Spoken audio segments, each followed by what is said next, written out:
તો અત્યારે હું ઊભો છું પાવાગઢના બસ સ્ટેશનની બસ ની તરફ. આ એન્ટર પ્રવેશ ગેટ છે, અહીંથી આપણે પ્રવેશ થઈએ છીએ. રેવાપત તરીકે ઓળખાય છે.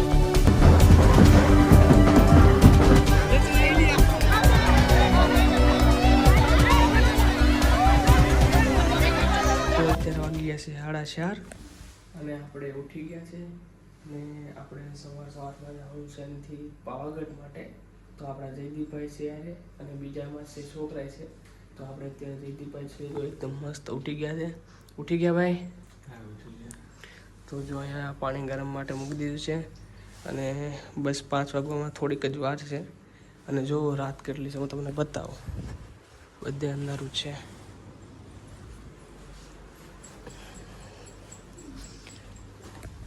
ને ફટાફટ આપણે નીકળવાનું છે પાવાગઢ.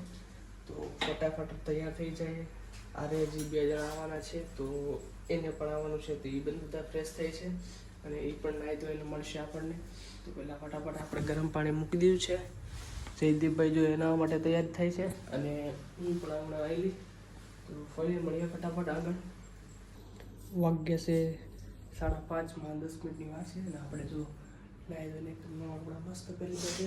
આઉટફિટ અમારા જયદીપભાઈનો આઉટફિટ કાંઈ ઘટે નહીં. અને આપણે વિવેકભાઈ નીચે આવી ગયા છે તો હાલો ફટાફટ નીચે જઈને એની સાથે મુલાકાત કરાવીએ.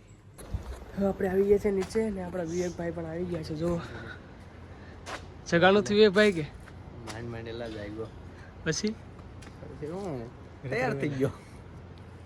અમારા ભાઈ કેળું ખાધું, શરદી થઈ ગઈ. જો શરદી હતી ઓર વહેલું જગાઈ ગયું ને એટલે શરદી થઈ ગઈ છે. તો જો આપણે બધું પહેલી દિવસે બુટ ને ફટાફટ આપણે અહીંથી કેમ જવાનું છે? રેપિડો આવે છે. રેપિડો અત્યારે ચાલુ જ છે ગોતવાનું. આવે પછી ફટાફટ નીકળીએ પાવાગઢની ટ્રીપ માટે. ચલો.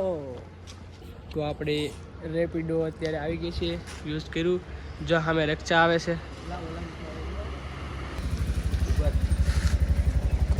આવી ગઈ છે રિક્ષા. આપણે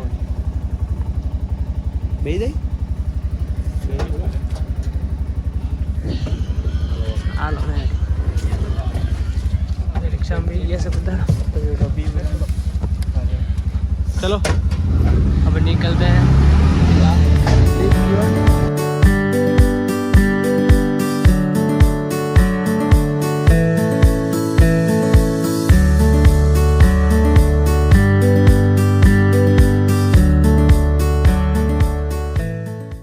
તો આપણે તો ગયા છે સ્ટેશન. આપણે રિક્ષામાં ઉતરી ગયા છે અને આ છે આપણે રેલવે સ્ટેશન. અને આપણે અહીંથી 100 મીટર હાલીને જવાનું છે. ફટાફટ આપણે નીકળી જઈએ. તો ભાઈ વિવેકભાઈ ઓનલાઈન કરી દે પછી ફટાફટ.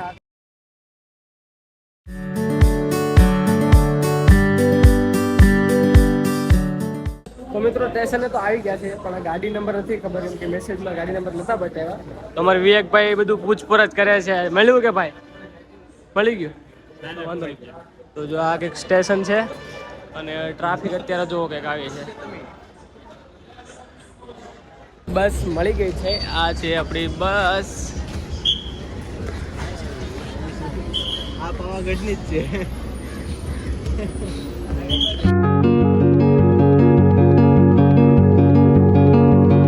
આપણો ભાઈ બેસી ગયા.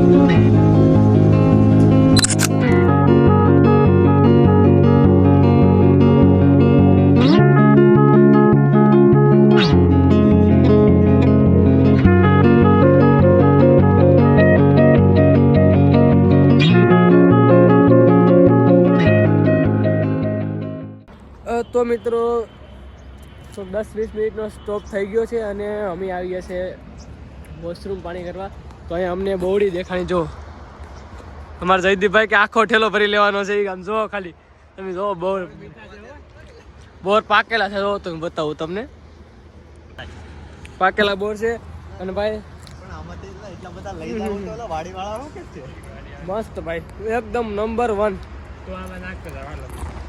અને આપણી બસ સામે ઊભી છે. આપણે ફટાફટ વીણી લઈએ, નાસ્તા પાણી કરીએ, પછી પાછા અહીંથી 100 કિલોમીટર બાકી છે. એટલે વાર લાગશે થોડીક, 10:30 જેવું થઈ જશે. તો મિત્રો આ આપણી બસ છે, અમારા વિવેકભાઈ અને આ બધા બોર લેવા દાદા બોર ખાય છે. જો લાવો બતાવો. જીવનની દોડમાં દરરોજ બસ એક જ પ્રશ્ન, કામ પૂરું થયું? પણ ક્યાંક ભૂલી જઈએ છીએ કે જીવવું પણ એક કામ છે. આજે એ જ દોડમાંથી થોડું બહાર નીકળ્યા, બસમાં બેઠા અને શરૂ થઈ ગઈ એક નવી સફર પાવાગઢ તરફ. તો અત્યારે હું ઊભો છું પાવાગઢના બસ સ્ટેશને. આપણી બસ હતી આપણે પહોંચી ગયા છે બસ સ્ટેશને. અને જો અહીંયા ગરદી તમે જો બસને ચડવા માટે બધા જલ્દી કરે છે. વિવેકભાઈ કેવી મજા આવી? તો આ છે પાવાગઢનું બસ સ્ટેશન. અહીંયાથી આપણે ચડવાના છે ડુંગરો. તો ચલો ફટાફટ આપણે નીકળીએ. મિત્રો અત્યારે ચડવામાં ઉપર જવા માટે જોવો તમે ખાલી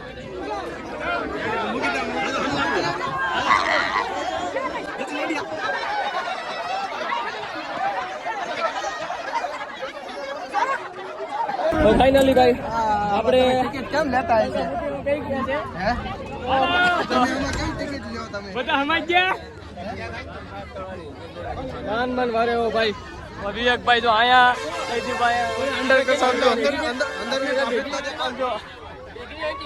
आओ बोल हाँ सबके साथ में बस 4 जन एक बाबा છે અંદર हमारे.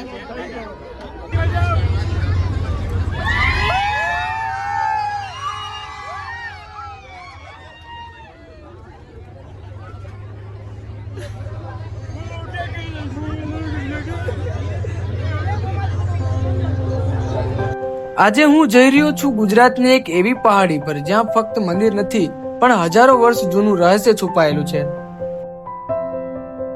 માનવામાં આવે છે કે ભગવાનની મંજૂરી વગર કોઈ પણ તેના દરબાર સુધી પહોંચી શકતું નથી.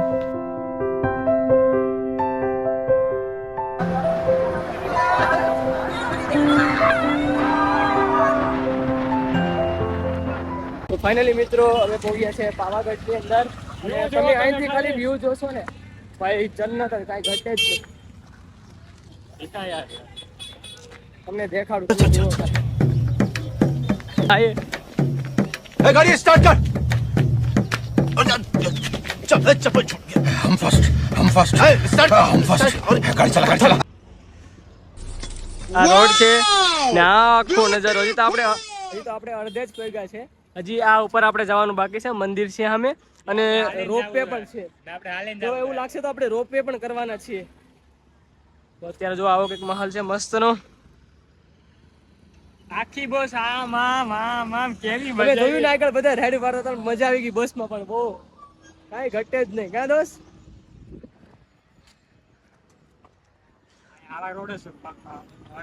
ચલો તો ફટાફટ આપણે ઉપર નીકળીએ. અને આપણે એન્ટર થઈ ગયા છે. અને અહીંયા બધું જે શ્રીફળ માટે બધું વેચાય છે. શ્રીફળ તમને જે ફાસ્ટ ફૂડ મતલબ જોતું હોય એ તમે જોઈ રહ્યા છો. અને અહીંથી રોપવે પણ ચાલુ છે. તમારે જવું હોય તો રોપવેમાંથી જઈ શકો. જે લોકો હાલવાવાળા હાલીને જાય છે. આ બધું આ ટોટલ તમને જે દેખે છે બધું કેન્ટીન એરિયો છે. રમકડાથી લઈ માંડ ખાવા સુધીનું બધું વસ્તુ. તો આપણે કાઢ નાખ્યું દૂડી મસ્તની કેમ કે ગરમી બહુ થાય છે. અને જયદીપભાઈ આપણે વિવેકભાઈ બધાએ બેગમાં નાખી દીધી છે અત્યારે. અને જો અત્યારે મસ્ત થઈ ગયું છે અને ગરમી પણ બહુ થાય છે. તો ફટાફટ આપણે રોપવેની લાઈનમાં ઊભું પડશે. તો એની માટે ટિકિટ લેવા જવું પડશે. તો તમને ટિકિટ સેન્ટર પર બતાવું. એક ગરદી હોય છે એ પણ બતાવું. આ તો સન્ડે છે એટલે વધારે હોય છે, નકર તો બધી સ્પીડ ઓછી. ચલો તો આપણે નીકળીએ સીધા ઓલી સાઈડ. અને આપણે પહોંચી ગયા છે ગેટની તરફ. આ પ્રવેશ ગેટ છે. અહીંથી આપણે પ્રવેશ થઈએ છીએ. રેવાપત તરીકે ઓળખાય છે. તો અને અહીંયા રોપવેની જે ટિકિટ હોય છે એ પણ લેવામાં આવે છે. જો કે તમને અહીંયા ફાસ્ટ ફૂડ બધું મળી રહેશે, ફળ ફ્રૂટ મળી રહેશે, બધું વસ્તુ. તો આપણે જોઈએ લાઈનમાં ઊભું પડશે રોપવે માટે. એની માટે આપણે રોપવેમાં જઈશું. તો જોઈએ રોપવેમાં જવું છે કે નથી જવાનું. કઈ કે ઓલા મિત્રો લાઈન બહુ જ મોટી છે. તમે જુઓ તો આપણે નક્કી કર્યું છે કે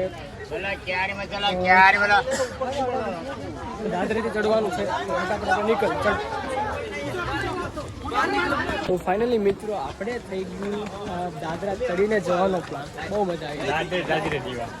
દાદર જેવા વાઘ કેટલા 11:30 થયા છે. કેટલા દાદરા છે દીદી? દાદરા ખબર નહીં કેટલા છે. તો મિત્રો આપણે અડધું ચડી લીધા છે અને અહીંયા રોપવે આવી ગઈ છે એટલું ચડ્યા.